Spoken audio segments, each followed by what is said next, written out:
Hello, everyone. A very warm welcome to my weekly update. You'll remember that the NFU has called for an emergency investigation into the egg supply chain. We believe these are exceptional market circumstances and that government really does need to use the powers that it has within Section 20 of the Agricultural Act. I'm pleased to say that that meeting happened on Tuesday. James Mottershead, our poultry board chairman, and Amy Mahoney, our chief advisor, were there. And we also decided on the back of that meeting to call an emergency press conference because while it is eggs at the moment, we're seeing a dire situation, I have to say, in the fresh produce sector.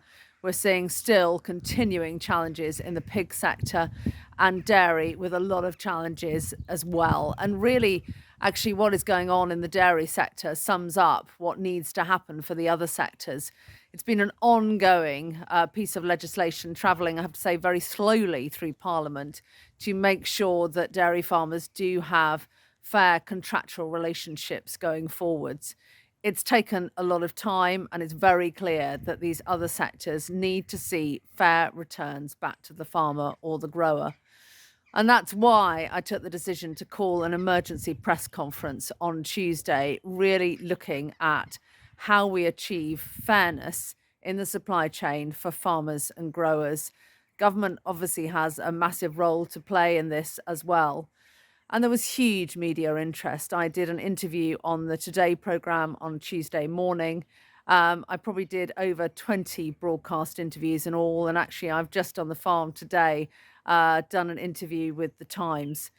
A lot of interest, a lot of concern. I continue to make the point that if we cannot give farmers and growers the confidence to keep making these big investments, we are going to contract these sectors further, and that will drive further food inflation.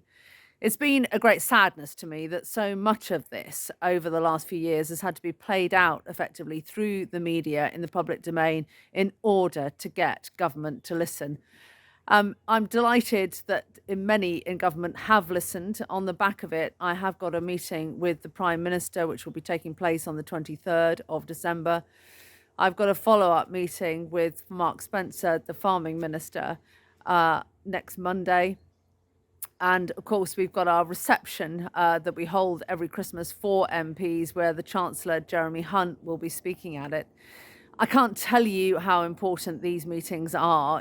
Influencing members of the government at this time, at the top of government, could not be more important. There are so many pressing, outstanding issues, from getting a seasonal workers scheme that is fit for purpose to getting Elms fully furnished and making sure that that is well resourced and actually has a scheme within the SFI that is going to be something that farmers in England want to base their businesses on.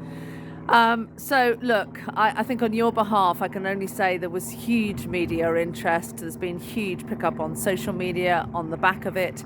Probably the highlight for our press office was actually when the incident occurred with King Charles III, when he actually did have an egg thrown at him at some stage on Tuesday. And Sky News, who were at our press conference, said, right, we've got to cut to go live to the NFU's press conference to hear what they have to say about the emergency summit they have called on the crisis in food supply. So it was a bit of a first for us to be actually able to take precedence over the royal family. But look, this affects every single person in this country. This could not be more important, and the stakes, quite honestly, could not be higher. And it's really, I guess, the power for me of our technical team at the NFU and the power of you, our members. I was delighted to be joined at the press conference by Julian Marks, a grower in Hampshire, Barfoot's business, and Victoria Chevrington-Jones from Wales, who obviously has a poultry free range unit there. They both did a brilliant job, as did, of course, our very own Dairy Board Chairman, Michael Oakes, who was able to talk the press through what our Dairy Board has been working on for so many years, trying to achieve these fair contracts. So, look, it's the start for fairness for farmers and growers. It's going to be something that we continue to come back to, and we will continue to do everything that we can to resolve this current crisis in food supply and make sure that your businesses have, are fit for purpose effectively, because I speak to too many that are just saying these conditions are impossible for us to operate in. A lot of time on the road this week too. I was just thrilled to be at the Durham AGM yesterday, but massive challenges with my train journey back. I feel very fortunate to be back on the farm today because it didn't actually look like it was going to happen, but wonderful to see members up there.